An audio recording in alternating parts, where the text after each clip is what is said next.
오늘 저녁에 나오신 여러분들 가운데 하나님의 은혜가 있기를 소망합니다. 여러분 앞쪽이 좀 밝죠? 예, 제가 빛을 내는 게 아니고 등을 바꿨습니다. 그래서 오늘부터 시작을 해서 한 며칠, 2, 3일 정도 걸릴 것 같은데 뒤쪽으로 해서 조금 더 밝게 여러분들이 이제 성경책 보시고 찬송가 보실 때 좀 덜 침침하도록 우리 이제 조명을 바꾸기로 했습니다. 이 때문에 우리 박순용 장로님하고 오성만 장로님 오후에 나오셔가지고 이거 다신다고 아주 애쓰셨습니다. 그래서 며칠 더 수고해 주십시오. 예, 그래서 우리가 이 빛을 비춘다는 게 참 의미가 있죠. 더 밝게 보면 더 편하게 되죠. 마찬가지로 우리가 성경의 말씀을 이 5년 전에 혹은 1년 전에 읽을 때보다 오늘 좀 더 밝게 이해한다면 훨씬 좋겠죠.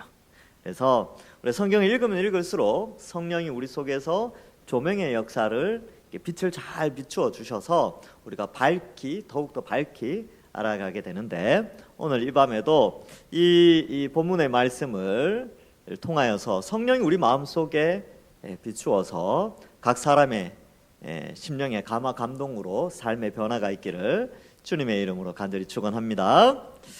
오늘 본문 말씀은요, 우리가 이제 앞에서 내용이 뭐였냐 하면 예수 그리스도의 십자가 형벌 대속의 복음으로 구원을 받았어요. 그래서 미래적으로는 영원한 하나님 나라, 완성될 하나님 나라를 꿈꾸며 살아가고, 죄의 지배에서 벗어난 현재적 삶 속에서는 성령의 지배를 받아서 거룩한 삶을 살아가야 된다라는 것을 앞에서 기록합니다. 그러면 거룩한 삶이 도대체 구체적으로 어떻게 나타나야 되는가? 우리의 일상 속에서 거룩한 삶이라는 게 뭐냐?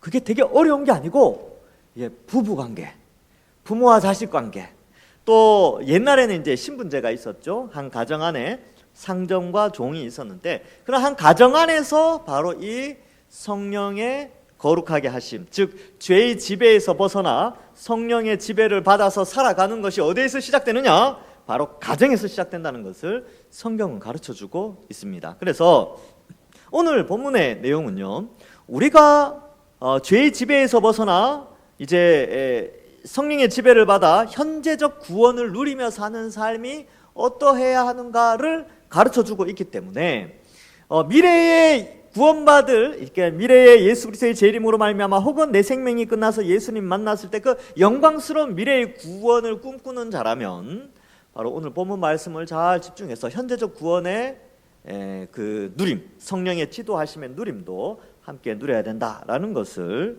말씀해주고 있습니다. 그래서 사실 오늘 이 설교 본문은요, 단순히 어떤 강의 아니면 그런 거 있잖아요. 그 흔히 이 TV에서 보는 부부 관계를 잘 하기 위한 상담 혹은 자녀 양육을 위한 어떤 그런 개념이 아니고, 그런 개념으로 접근하는 게 아니고, 예수 그리스도의 십자가 형벌 대속의 복음을 받아 성령의 지배를 받아서 일상에서 어떻게 살 것인가, 그러니까 성령의 지배를 받는 그리스도인은 어떻게 이 부부관계 속에서, 부모와 자녀 관계 속에서, 사회생활 속에서 살아가는가. 이것은 단순히 삶의 어떤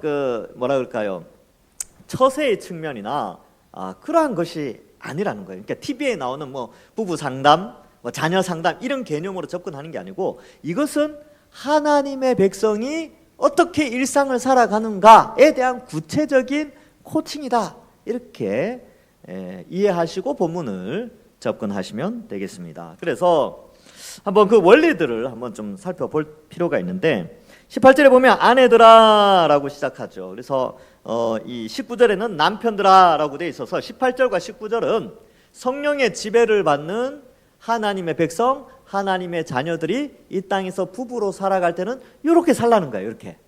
근데 이렇게 살라라고 하는 게 여러분 2000년 전에 그 시대의 상황과는 많이 달라요.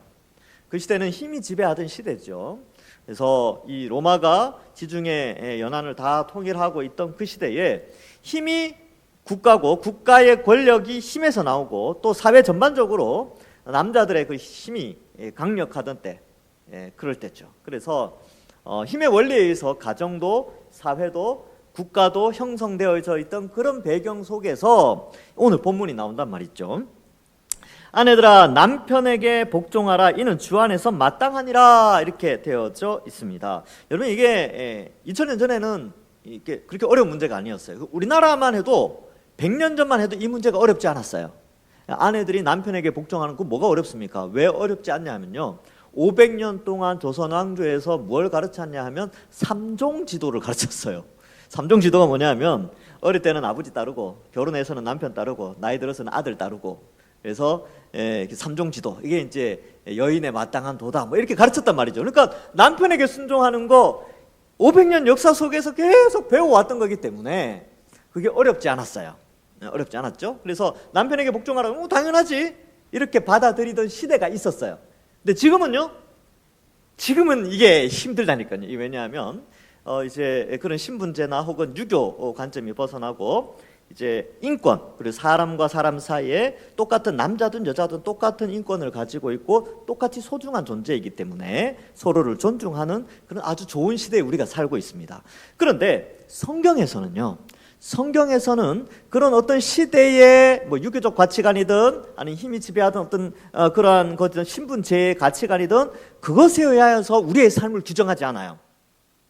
성경에서 말하는 남녀의 질서, 그 다음에 부모와 자녀, 이 모든 것은 창조의 질서와 좀 연결되어져 있습니다. 이게 창조의 질서라는 게 뭐냐 하면 하나님이 이 세상을 만들 때 부여한 질서예요.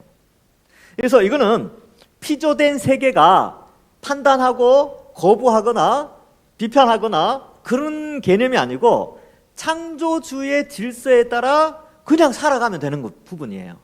근데 이게 죄가 세상에 들어오면서 창조의 질서가 무너지게 됐죠. 그 무너지는 한 형태가 처음에 에덴 동산에 보면 이 부부의 관계에 있어서도 이것이 무너지게 됩니다. 그래서 이 처음 이제 성령의 지배를 받아서 가정, 이제 성령의 지배를 받아 일상의 삶의 거룩한 삶을 어떻게 살 것이냐? 부부 관계부터 접근하기 시작하는 거죠. 아내들아 남편에게 복종하라 이는 주 안에서 마땅하니라 이렇게 기록하고 있습니다. 에베소서 5장 23절에서는요, 이는 남편이 아내의 머리됨이 그리스도께서 교회의 머리됨과 같습니다 라고 하며 말씀하고 있습니다. 그래서 이거는 하나님이 부여하시는 창조의 질서이지요. 그래서 이게 선택 개념이 아니라 내게 부여된, 우리에게 부여된 하나님이 우리 인간을 만드실 때 부여하신 질서 개념이라는 것을 가르쳐 주고 있지요. 그런데 남편에게 복종할 만큼 남편이 존경스럽지 않을 때가 있죠. 그렇지, 그럴 때 있잖아요. 그러면 안 되는데, 그럴 때가 있단 말이죠. 내가 저런 사람에게 복종을 해야 된다고? 주여 왜 내게 이런 십자가를, 뭐 이렇게 생각하실 수 있단 말이죠. 그런데 이것은 이제 창조의 질서이기 때문에 상대방이 존경받을 만하고 내가 복종할 만해서 내가 그것을 기준을 정해서 내가 판단해서 하는 것이 아니라 창조주 하나님께서 그렇게 남편이 아내의 머리됨이라고, 그리고 남자가 먼저 지음을 받고 나중에 여자가 지음을 받았다라고 하는 질서를 부여한 것입니다. 그래서 여러분들 잘 봐요. 여러분들 자녀들 낳았죠. 하나 낳은 사람들은 잘 모르는데 둘 낳은 사람들은 제가 설명하는 걸 잘 알 거예요. 여러분 이제 형제, 예를 들어서 형제나 뭐 이렇게 남매가 이렇게 태어났단 말이죠. 그런데 여러분들의 부모의 입장에서는 그래요. 그 맞이의 입장에서는 동생을 좀 잘 돌봤으면 좋겠고, 동생은 위에 오빠든 형이든 누나든 언니든 말을 잘 들어서 둘이 사이좋게 지냈으면 참 좋겠죠. 근데 언제 싸웁니까? 언제 싸웁니까? 이게 이 관계, 그러니까 잘 보살피거나 혹은 잘 순종하는 부분이 깨어지면 형제가 싸워요. 근데 그걸 보면 부모 마음이 어때요? 아프죠? 형제간에 싸우고 명절에 왔는데 막 멱살 잡고 있어봐요. 부모 마음이 어떻겠어요? 찢어지죠. 마찬가지로 이 남자를 먼저 지었어요. 그리고 여자를 만드셨거든요. 그죠? 그래서 질서를 부여하신 거예요. 남자를 머리로, 여자를 몸으로 이렇게 세우셨단 말이죠. 그런데 여자들에게 이제 죄가 세상에 들어오면서 어떤 일이 벌어지냐면 그 지배하고자 하는, 상대방을 다스리고자 하는 그런 게 이제 강해지게 됩니다. 그래서 돕는 배필에서 지배하고 다스리는 그런 남편을 그렇게 하고자 하는 욕구도 있고, 남자는 여성을 보호하고 함께 협력해서 하나님께 영광을 돌려야 되는데 가진 힘을 가지고 압제하고 억누르는 그런 죄성이 드러난단 말이죠. 그래서 그러한 것들을 바로잡는, 창조의 질서를 바로잡는 의미에서 일단 아내들은 남편에게 복종할 것을 말하고 있습니다. 근데 이 복종은요, 주 안에서 복종이에요. 주님의 뜻에 진리에 맞다면 진리 안에서 순종하게 되는 것이죠. 베드로전서 3장 1절과 2절에도 아내들아 이와 같이 자기 남편에게 순종하라. 이는 혹 말씀을 순종하지 않는 자라도 말로 말미암지 않고 그 아내의 행실로 말미암아 구원을 받게 하려 함이니 너희의 두려워하며 정결한 행실을 봅니다. 여기서 베드로전서에서는요, 남편이 불신자예요. 남편이 불신자. 그러니까 신앙적으로 봤을 땐 존경할 수 없죠. 그리고 복종하기 어려울 때도 많이 있단 말이죠. 왜? 신앙을 가지고 있지 않으니까. 그럼에도 불구하고 베드로 사도, 하나님께서 베드로 사도를 통해서 뭐라고 이야기하냐면 그 아내의 행실로 말미암아 구원을 받을 수 있으니까 그 아내가 순종하고 복종하는 그러한 착한 마음을 가지고 남편을 섬길 때에 그 남편이 그 아내를 통하여 복음을 보게 된다는 것이지요. 그래서 이러한 것들, 그래서 여러분들 보실 때 남편이 예수를 믿지 않아요. 혹은 존경할 만한 게 없어요. 그럼에도 불구하고 예수님 믿는 우리가 남편을 존중해주고 순종하고 또 나의 머리가 된다라는 의미로 가정의 리더십을 세워줄 때에 그때 남편들이 감동을 받아요. 그리고 내 아내가 예수를 믿더니만 뭔가 달라졌구나 라고 한다는 거예요. 우리 믿음의 선배들이 다 그렇게 살아왔어요. 예. 처음 엄마가 이렇게 예수 믿죠. 그러면 이제 이렇게 집안이 난리 나요. 막 제사 안 지낸다고 옛날에 그랬단 말이죠. 막 뒤집고 하는데 보니까 이 며느리나 아내가 완전 변했거든. 막 성실하고 착하고 막 그러니까 남편이 감동받고 나중에 시어머니가 감동받고 막 집안이 막 다 예수 믿고 그런 경우가 있었어요. 그러니까 이러한 것을 베드로 사도가 말하고 있지요. 그래서 성경은요, 가정을 지키도록 합니다. 불신자 남편이든 불신자 아내가 있든 버리는 것이 아니라 어떻게 해서든지 그리스도인의 삶을 살면서 그 가정을 지키면서 상대방이 예수 믿도록 도와주는 일에 성경은 그것을 말씀하고 있죠. 단 주 안에서 진리에 어긋나지 않는다면 그렇게 한다는 것이지요. 그럼 남편은 어떻게 해야 됩니까? 19절에 보니까 남편들아 아내를 사랑하며 괴롭게 하지 말라. 이 아내를 사랑하면 모든 게 다 돼요. 사랑하는데 괴롭게 하겠습니까? 사랑하는 사람을 누가 괴롭힙니까? 여러분, 그죠? 사랑하는 대상을 괴롭힐 이유가 없죠. 그래서 사랑하면 괴롭게 하지 않죠. 근데 에베소서 5장 25절에는 아내 사랑하기를 그리스도께서 교회를 사랑하시고 위하여 자신을 주심같이 하라 이렇게 기록하고 있어요. 아주 센 말씀이에요. 2000년 전에 한번 돌아가 볼까요? 로마 시대 때 로마 막 군인들 이렇게 막 힘세고 막 집안에 들어가면 그죠? 어떡합니까? 여자들이 나가서 막 이렇게 인사하고 막 이렇게 밥 차리고 뭐 그런 거 있잖아요. 약간 그런 분위기에서 말씀이 선포되는데 뭐라고 선포되냐면 자기 아내를 위해서 사랑 때문에 죽어라 이런 뜻이에요. 예수님께서 교회를 위하여 십자가에 달려 죽기까지 희생하셨죠. 교회를 살리기 위해서, 교회를 탄생시키고 예수 믿는 사람들 통하여 하나님 백성 삼기 위해서 예수님 십자가에 달려 죽으셨습니다. 근데 남편들이 아내를 어떻게 사랑해야 되냐면 그렇게 사랑하래요. 차라리 복종하는 게 낫지. 대신 죽으랍니다. 그래서 우리 여기 이제 남자 성도님들 계시는데 그렇게 하래요. 그래서 힘의 원리가 아니라 사랑의 원리를 설명하고 있습니다. 그래서 아내들에게는 창조의 질서의 원리를 설명하고요. 남편들에게는 사랑의 원리인데 이 사랑은 목숨 거는 사랑을 의미하고 있습니다. 그래서 이 가정 안에서 하나님이 질서를 부여했죠. 남자의 리더십은 이건 변하지 않습니다. 한 가정 안에서 남자의 리더십은 이 창조의 질서이기 때문에 인정하셔야 돼요. 그래서 남편들이 영적인 리더십을 가지기 위해서 많이 애를 쓰셔야 되고요. 혹 그것이 아내들이 보기에 좀 부족해 보인다면 아내들이 나의 남편이 영적인 리더십으로 세워질 수 있도록, 예수를 믿지 않는다면 예수를 믿도록 도와주고, 예수를 믿는데 아직 좀 거시기 하다 그러면 어때요? 신앙으로 자라갈 수 있도록 남편을 부지런히 도와야 된다는 것이죠. 그래서 그런 경우도 많이 봤어요. 이게 이제 이게 이제 여성분이 먼저 예수를 믿었는데 나중에 남자를 전도했어요, 자기 남편을. 근데 나중에 한 10년, 20년 지니까 남편이 신앙이 더 좋아. 이런 경우가 있단 말이죠. 이러한 것들이 이제 가정의 질서를 세우는 것인데 하나님께서 그렇게 하는 것이죠. 그래서 남편들은 아내 사랑하기를 죽기까지 사랑하라라고 말씀합니다. 예수님이 어떻게 우리를 위하셨는가? 에베소서 1장 7절에는 우리가 그리스도 안에서 그의 은혜의 풍성함을 따라 그의 피로 말미암아 구속 곧 죄 사함을 받았으니 이렇게 기록되어 있는데 예수님이 우리를 위하여 죽으심으로 우리가 구속받았습니다. 그렇게 예수님처럼 남편들은 아내를 사랑하라라고 하는 것이죠. 자, 그러면 여러분 일상에 다시 이제 들어가 봅시다. 여러분, 야, 내가 이런 것까지 내 남편 말 들어야 돼라고 하는 것. 근데 그게 진리와는 상관이 없어요. 내가 좀 불편해. 내가 좀 피곤해. 그럴 때 한번 순종해 보는 거죠. 그리고 우리 남자 성도님들은 어떻습니까? 그러니까 내가 가정에서 이런 것까지 해야 돼. 내가 바깥에 나가서 일하고 왔는데 내가 이런 것까지 해야 돼라고 하는 그거 하시면 돼요. 그 죽을 만큼 싫은 거 있잖아요. 그거. 야, 내가 딴 건 다 해도 이건 죽어도 못하겠다 하고 하는 그거. 그게 만약에 아내를 위한 거라면 그거 하시면 됩니다. 한번 하는 신용이라도 하셔야 돼요. 왜냐하면 아내를 사랑하는 것이 죽기까지 사랑하라는 것이죠. 그러면 자, 보세요. 보통 이제 부부가 이렇게 다툼을 한단 말이죠. 다툼이 안 다투는 부부가 있으면 참 좋겠는데 보통 부부가 살면 다툴 때도 있어요. 근데 주로 왜 다투냐면 자존심과 많이 관련되어져 있습니다. 그래서 아내들은요 순종하기 때문에 자존심을 꺾는 거예요. 순종해야 되기 때문에.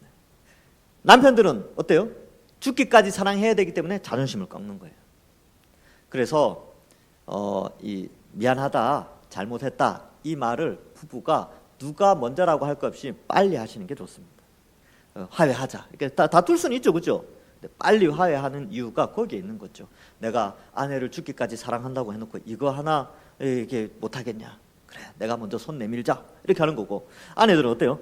내가 죽게 하듯 해야 되는데 내가 주님께 이렇게 화를 계속 품고 꽁 이제 며칠 이렇게 품고 이렇게 가면 되겠냐? 안 되지. 그래서 화 풀자고 이렇게 제스처를 취한다든지 뭐 그렇게 하는 거예요. 그 가정이 그렇게 일상 속에서 뭐 성령의 거룩함을 인도함 받는 가정 뭐 대단한 것 같죠? 대단하지 않아요. 그냥 남편에게 순종하고 죽기까지 사랑하면 되는 겁니다. 그게 성령의 인도하심을 받는 건데 바로 하나님이 이 가정을 창조의 질서 안에 그렇게 부여한 것입니다. 그래서 이러한 이 교회 일상 속에 우리의 신앙의 영성이 부부 안에서 먼저 나타나게 되는 것이죠. 그래서 남편들아 아내 사랑하며 괴롭게 하지 말라고 되는데 사랑하려면요, 여러분 사랑하려면 지식이 있어야 돼요. 상대방이 뭘 좋아하는지, 무슨 말을 좋아하는지, 어떤 말을 하면 기분 나빠하는지, 또 이런 게 있잖아요, 그죠? 그 아내들도 마찬가지예요. 여기 베드로전서 3장 7절에 보면 이런 말씀이 나옵니다. 남편들아 이와 같이 지식을 따라 너희 아내와 동거하고 그를 더 연약한 그릇이요 또 생명의 은혜를 함께 이어받을 자로 알아 귀히 여기라. 이는 너희 기도가 막히지 아니하게 하렴이라. 이렇게 돼 있어요. 그러니까 아내와 살아갈 때에 지식이 있어야 된다는 거예요. 아내가 뭘 좋아하는지 또 뭘 싫어하는지 이걸 알아야 되죠. 그럼 여자들은 아내들도 지식을 따라 남편에게 순종해야 됩니다. 남편이 이런 말 하면 안 좋겠지, 남편이 이렇게 하면 자존심이 상하겠지, 뭐 그런 것들 알아야 돼요. 지식을 따라 가는데, 근데 여기서 지식이라는 것은 사실 또 하나님에 대한 지식이에요. 하나님을 알아가면 알아갈수록 또 가정을 어떻게 이끌어야 될지 남편들은 알게 되고, 아내들은 하나님을 알아가면 알아갈수록 이 남편에게 어떻게 해야 될지 알 수 있기 때문에 그렇습니다. 성경에는 아내가 더 연약한 그릇이요 라고 말하죠. 예, 아내들은 연약합니다. 그러니까 보호해 줘야 돼요. 남편들은 덜 연약한 그릇이에요. 세부치가 아니에요.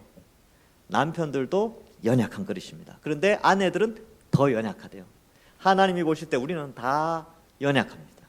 그렇기 때문에 하나님을 아는 지식과 상대방을 알아가는 지식으로 말미암아 함께 살아가는 것, 생명의 은혜를 함께 이어받을 자로 알고 부부 생활을 하는 것이 바로 성령의 인도함을 받아 현재적 구원을 누리는 일상에서의 영성, 신앙이라는 것을 말해주고 있습니다. 그래야 기도가 안 막힌대요.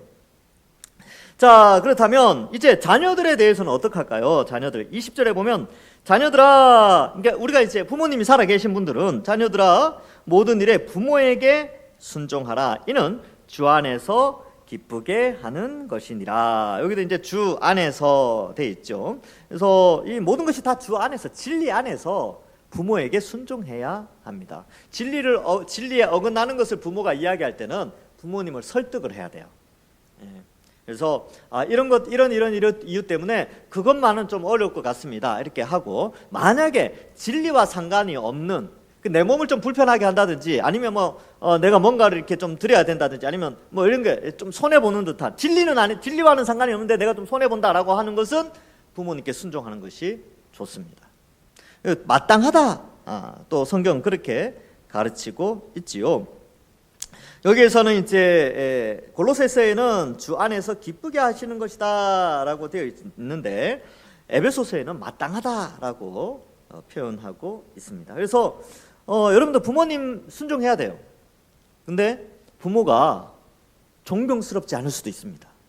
어릴 때 막 때렸다든지, 아니면 여러분들의 필요를 다 채워주지 못하는, 시대적 환경 때문에 그럴 수도 있고, 또 사람의 부의 기준이 다 다르기 때문에, 배치가 다 다르기 때문에, 그런 형편 속에서 부모가 우리에게 충분한 무언가를 제공하지 못했기 때문에 존경의 마음이 그렇게 많이 안 들 수도 있어요. 그러나 성경은 우리에게 뭘 가르쳐 주냐면, 그런 환경적인 요인에 의해서 부모를 순종하라고 말라고 하는 것이 아니에요.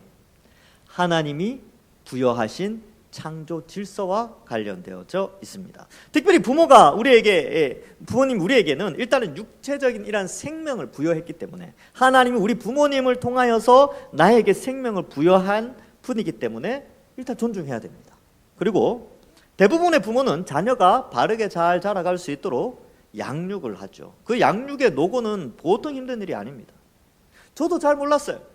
저도 애 키우는 게 그렇게 힘든지 몰랐습니다. 애를 낳아보니까 알겠더라고요. 야, 우리 부모님이 나를 이렇게 키웠겠구나. 야, 우리말로 시겁하셨겠구나. 그런 거 있죠. 저 어릴 때 좀 이렇게 많이 놀았거든요. 막 이렇게 늦게까지 딱지치기 하고 구슬치기 하고, 저 찾으러 다니고 막 그러셨어요. 밤에 한번 찾으러 다니셔가지고 저 겨우 찾으셨어요. 한번. 아직도 기억납니다. 근데 그 시간이 한 어두컴컴할 때 얘기는 했는데 한 8시, 9시쯤 됐던 것 같아요. 저 찾으러 다니셨어요. 얼마나 속을 썩였겠습니까? 놀러 다닌다고, 딱지치기 하고 구슬치기 하러 다닌다고. 근데 제가 이제 이렇게 생각을 해보니까, 야, 이게 부모님들이 자식을 키울 때 엄청난 희생을 하시더라고요. 그거를 안다면 당연히 존중해야죠. 순종해야죠. 대들거나 그러면 안 되는 것입니다.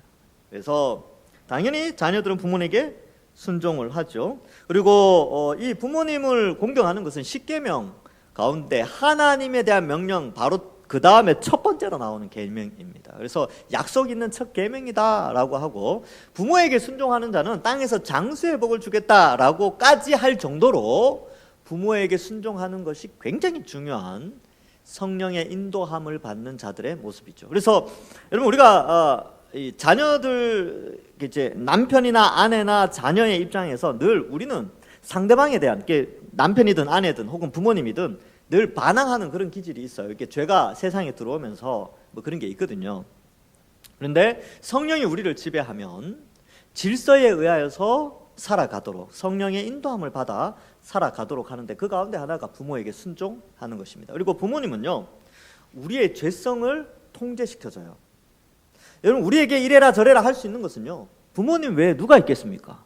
여러분, 옆집에 있는 이웃이 여러분들 자녀들한테, 야, 너 이래라 저래라, 너 뭐 해라 그러면 기분 어떻습니까? 안 좋죠.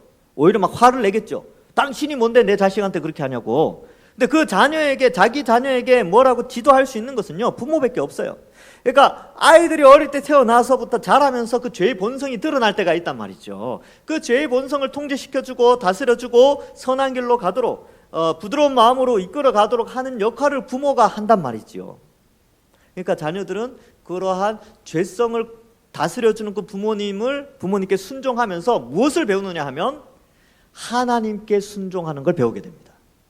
그러니까 부모님께 순종하는 걸 통하여 하나님께 순종하는 거예요. 그러면 여러분, 실제적으로 한번 생각해 봅시다. 부모님께 순종하는 게 쉽지가 않아요.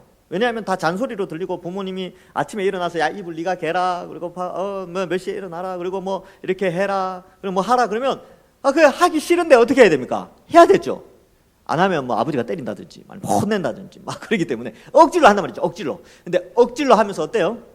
순종은 바로 억지로 하는 거예요. 이거 아시겠습니까? 여러분 성령이 우리 속에 오셔서 말씀을 통해서 우리에게 뭔가를 자꾸 거룩한 삶을 자꾸 강조해요. 근데 그게 우리 마음속에 기쁨으로 일어나면 참 좋겠지만 때로는 억지로 해야 될 때가 있어요. 성령께서 그렇게 하라고 하시기 때문에. 왜? 우리는 죄의 본성상 성령의 뜻에 순종하기를 참 싫어하는 본성을 아직 이 육체가 연약하기 때문에 그런 본성이 있어요. 근데 성령이 우리 속에서 억지로 이런 거룩한 삶을 살라고 하는데 그 억지로 하는 것이 가능한 이유는 우리 부모님들이 억지로 순종하는 걸 어릴 때부터 우리를 가르쳤거든요. 그리고 커서는 아는 거죠. 억지로 그것을 부모에게 순종했을 때 어떤 유익이 있는지 학습해 왔단 말이에요. 그래서 커서도 아는 거죠. 부모님이 하신 말씀을 잘 하면 자다가도 떡이 생긴다는 걸 아는 거예요. 그래서 억지지만 내 마음 본성은, 죄의 본성은 그걸 순종하기 싫어하지만 그걸 순종했을 때 오는 복을 알기 때문에 우리는 순종하는 거예요. 그래서 부모님에게 순종하는 이유가 거기 있는 거죠. 왜? 하나님이 부모님을 통하여 죄의 본성을 다스리는 것을 우리를 그렇게 인도하도록 일반 사회 속의 질서를 또한 유지하고 또 하나님께서 창조하신 이 질서 세계 가정 안에서 그런 질서를 부모에게 부여하셨기 때문에 그렇습니다. 그래서 우리는 부모님에게 순종해야 됩니다. 여러분 존경스럽지 못하더라도요. 그거는 자기 기준이에요. 부모님은 창조의 질서 속에 성령께서 우리 마음속에 존경하라고 합니다. 그래서 순종하시고 어떻게 했는지 잘 해드려야 됩니다. 그래서 제가 전에 있었던 교회 목사님 그러셨어요. 부모한테 잘하는 사람이 하나님한테도 잘한다. 그런 말 제가 몇 번을 들었습니다. 몇 번을. 그래서 제가 그 목사님한테 제가 평일날 사역을 해야 됨에도 불구하고 옛날 어머니 살아계실 때 그런 상황이 급박한 상황이 생겨서 갔다 오겠습니다. 그러면 얼른 가라고. 그러면서 하는 말씀이 부모한테 잘하는 사람이 하나님한테도 다 잘하더라. 제 귀에 들려요. 그래서 그게 굉장히 중요합니다. 그래서 최고의 효도는 뭔지 아세요? 예수님을 믿지 않는 부모님이라면 전도하는 게 최고의 효도입니다. 그리고 최고의 효도는요, 우리가 신앙생활 잘하는 게 최고의 효도예요. 부모님이 예수님 믿는다면 신앙생활 잘하는 게 최고의 효도입니다. 그리고 가끔씩 사랑합니다, 존경합니다, 입이 막 쑥스러워도 한 번씩 하세요. 저도 경상도 남자라 가지고 그런 말 잘 못했는데 제가 성령의 감동하심으로 아버지 찾아가가지고 아버지 존경합니다 그런 적이 있어요. 제가 그런 말 잘 못하는데 그런 말을 하게 되더라고요. 억지로. 근데 그렇게 억지로 하니까 두 번째부터는 쉬웠어요. 수시로 그냥 아버지 존경합니다 이렇게 하는 거죠.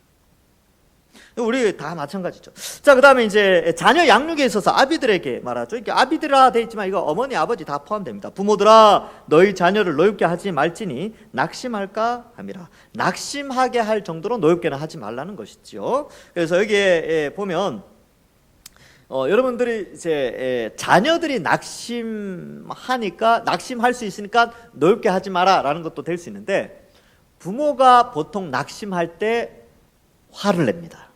자녀에게 대한 기대감이 있는데 그 기대감에 못 미칠 때 화를 내요. 왜 그것밖에 못하냐고. 근데 여러분 아시겠지만 그 자녀는 부모 닮는 거거든요.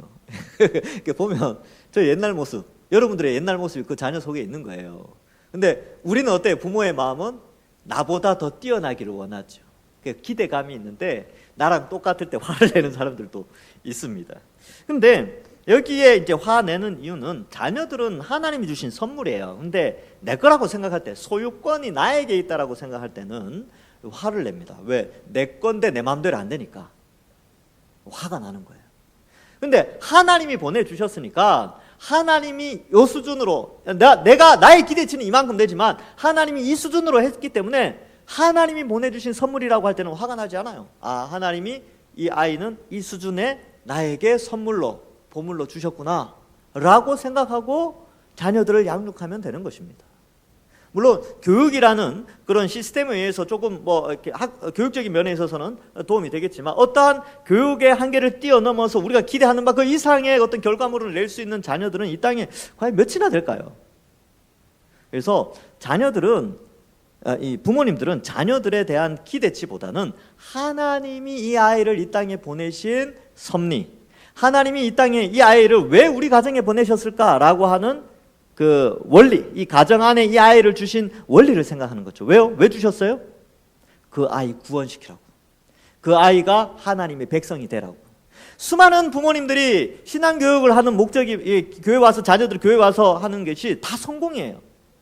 수많은 사람들이 잘못 판단하고 있죠. 아이가 이 땅에서 잘 먹고 잘 살고 돈 많이 벌고 사회적으로 인정받는 그런 인물로 살아가는 것이 하나님 앞에 내 자녀를 드리는 것이라고 생각합니다. 아니요. 자녀들을 이 땅에 보내주신 것은 예수 그리스도의 십자가 형벌 대속의 복음을 그 아이가 믿고 구원받도록 하라고 우리 가정에 보내주셨어요. 그래서 자녀 양육의 궁극적인 최고의 중심에는 구원이 있어야 돼요. 구원. 즉 하나님 중심이 그 가정에 있을 때 그 자녀를 바르게 양육할 수 있는데, 그래서 노엽게 하지 않을 수 있지요. 그래서 이러한 신앙을 우선으로, 성공보다는 신앙을 우선으로 줘야 됩니다. 그래서 많은 부모님들이 그래도 내가 자녀한테 뭐 이렇게 이런 거 많은 재물을 남겨줄 수 있겠다, 이렇게 뭔가 유산을, 경제적인 유산을 남겨주는 것이 부모의 역할이라고 생각하는데, 아니요. 신앙의 유산을 줘야 됩니다. 돈 한 푼도 안 줘도 돼요. 신앙을 물려주는 것이 최고로 물려주는 겁니다.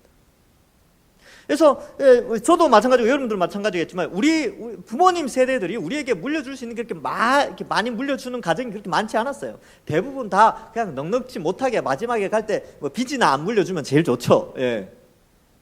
그런데 늘 감사해야 될 것은 뭐냐면, 혹 여러분들이 예수님을 믿을 때 그 예수님 믿는 것이 부모님으로 인하여 예수님 믿게 된 거라면 최고의 유산을 물려받았다고 생각하셔야 됩니다. 그거 하나만으로 감사하셔야 돼요. 저희 어머니도 그러셨어요. 아유, 내가 해준 게 없어가지고 뭐 공부를 더 뭐 학원도 보내주고 뭐도 해주고 뭐 맛있는 것도 사주고 싶어 막 그렇게 말씀하실 때마다 제가 그랬어요. 엄마, 믿음 물려주셨잖아요. 믿음, 신앙 물려주셨고, 제가 그래서 목회자도 되고 이거만큼 큰 선물이 어디 있습니까?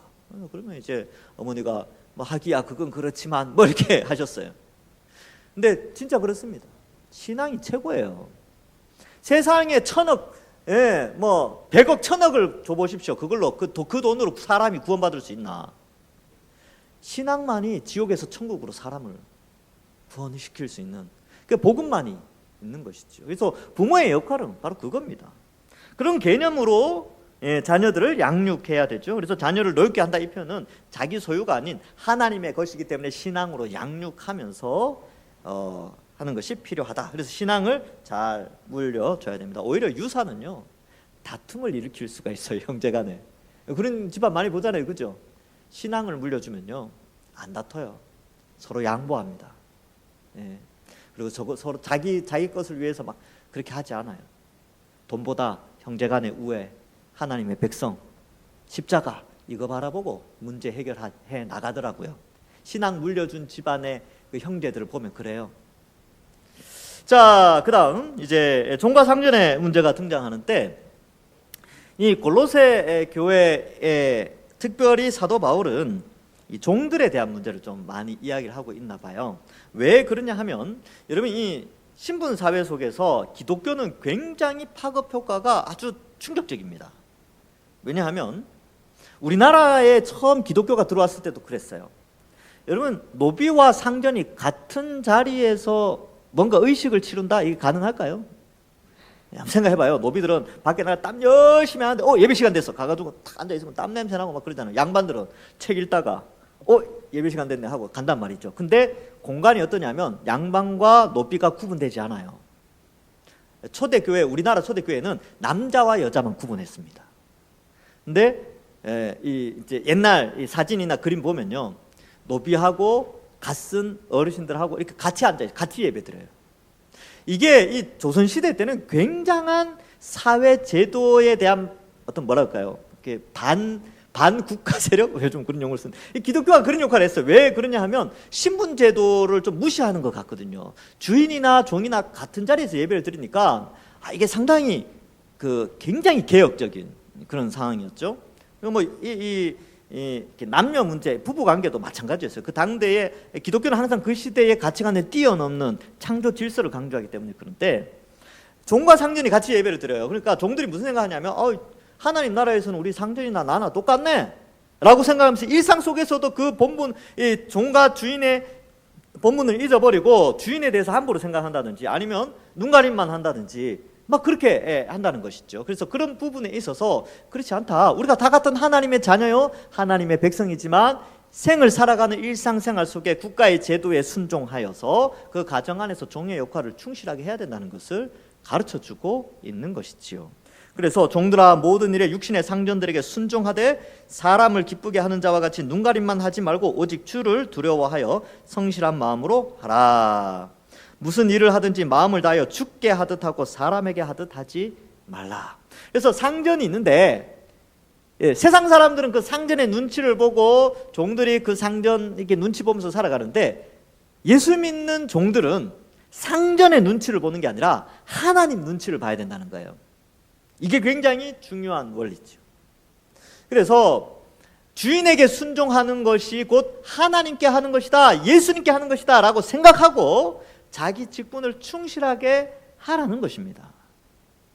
그래서 기독교인 종들은요 칭찬받아요. 그리고 상전들이 어디 나가서 자랑합니다. 너무 성실하다, 너무 착실하다, 얘가 예수 믿더니만 완전히 달라졌어, 뭐 이런, 그죠? 몰래 이렇게 보는데 다른 종들은 막 이렇게 깨부리고 막 그러는데 얘는 막 열심히 해. 자기 일을 본분을 다 하는 거예요. 얼마나 주인이 칭찬하겠습니까? 그렇죠? 그래서 그러한 부분들에 대해서 설명을 하고 있습니다. 그래서 무슨 일을 하든지 마음을 다하여 주께 하듯 하고 사람에게 하듯 하지 말라. 우리가 일상에서 여기 이제 오늘날에는 신분 제도는 없지만 이 종과 상전이라는 사회적 질서 개념에 있어서 경제 활동을 하죠. 경제 활동을 하는 사회 속에서 종과 주인의 관계는 아니지만 자기의 처한 위치 속에 그 조직 사회 속의 위치 속에서 그리스도인들은 그 자리에서 최선을 다해야 된다라는 것을 말해주고 있는 것입니다. 그러니까 학생들은 열심히 공부하면 되는 거예요.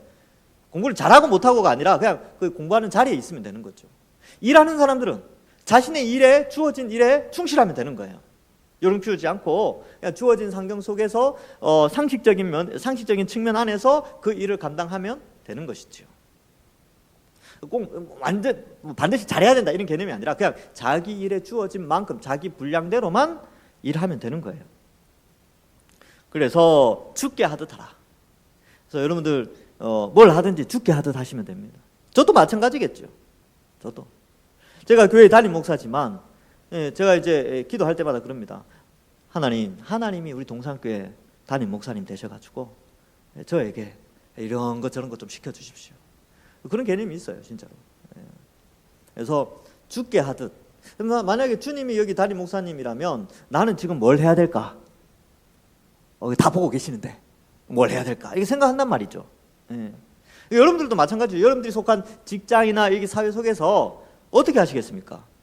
어떤 조직 사회의 하부 구조에 계신 분들이라면 충성하셔야죠. 상부 구조에 계신다면 그 책임을 다해서 성실하게 그것을 잘 감당해내는 것이죠. 자, 그 다음에 보시면 25절에 불의를 행하는 자는 불의의 보응을 받으리니 주는 사람을 외모로 취하심이 없느니라. 이 표현은 우리가 하는 그 종들이 하는 모든 행위들을 하나님이 다 보고 계신다. 근데 결국 이 말은 바꾸어서 말하면요, 주인이 그의 생계를 책임지는 것이 아니라 하나님이 그의 생계를 책임진다. 종들에게 그 이야기를 하는 거예요. 야, 너네들 먹고 사는 걱정되지? 어떤 상전을 만나느냐가 너 인생이 굉장히 중요한데 걱정하지 마. 하나님이 우리의 상전이야. 하나님이 우리 인생 책임져 주셔. 이 개념을 우리가 또 바꾸어서 생각해 볼 수 있다는 것입니다. 그래서 육신의 상전이나 혹은 어떤 조직 사회 속에서 상부에 속한 사람들이 나를 알아주지 않는다 할지라도 하나님이 다 보고 계신다는 것이죠. 하나님이 갚아 주신다라는 것을 말해주고 있습니다. 그래서 이제 그럴 때가 있고요. 또 상전 가운데서 불신자 상전들이 있을 수 있어요. 그러니까 예수 안 믿는데 나보다 이렇게 위에 있는 분들, 그분들 앞에서도요 죽게 하듯 하셔야 돼요. 그러니까 저 사람 예수 안 믿으니까 내가 대충 해야지 그런 게 아니라 우리의 상전이 하나님께 있다 이 개념으로 열심히 그렇게 하라는 것이죠. 그래서 성경은 우리에게 바로 우리의 주인이 누구인가 이것을 설명해 주고 있습니다. 물론 오늘날 시대에 이런 신분 제도가 우리 한국 사회에는 없어서 그렇지만 누구나 다 조직 속에 어떤 이제 자리를 잡고 있단 말이죠. 그래서 그러한 자리를 잡은 그 조직 사회 속에서 어떤 상부 구조에 하나님께 하듯이 그렇게 할 것을 말씀하고 있습니다. 근데 상전들이요 다 알아요. 다 압니다. 저 사람이 어떤지 다 알아요. 하나님은 모든 걸 알고 계세요. 그 사람의 속까지도 다 알고 계시죠.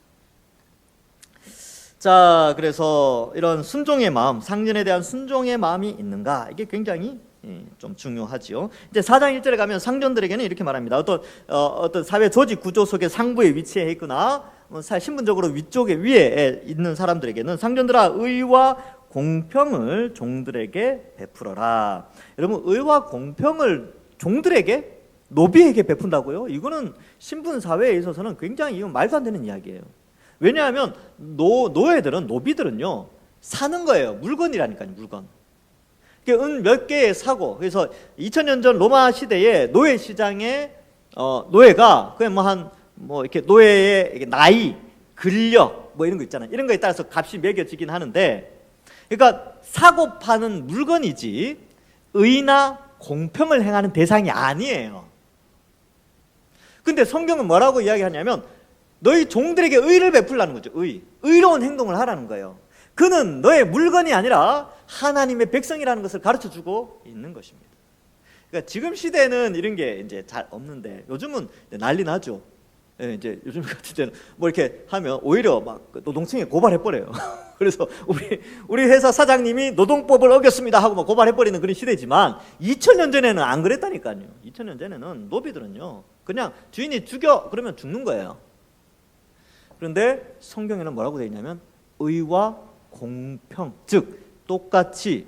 그래서 이게 종들끼리 공평이냐 주인과 종 사이의 공평이냐라고 했을 때 주인과 종 사이에 하나님의 백성으로 공평하게 대해주라. 그러나 사회 질서를 어지럽히지는 않도록 그 범주 안에서 그렇게 하라는 거죠. 여러분 이러한 내용은요 그 당대의 사회나 우리 뭐 조선시대 또 똑같죠. 기독교가 들어왔을 때 얼마나 막았습니까?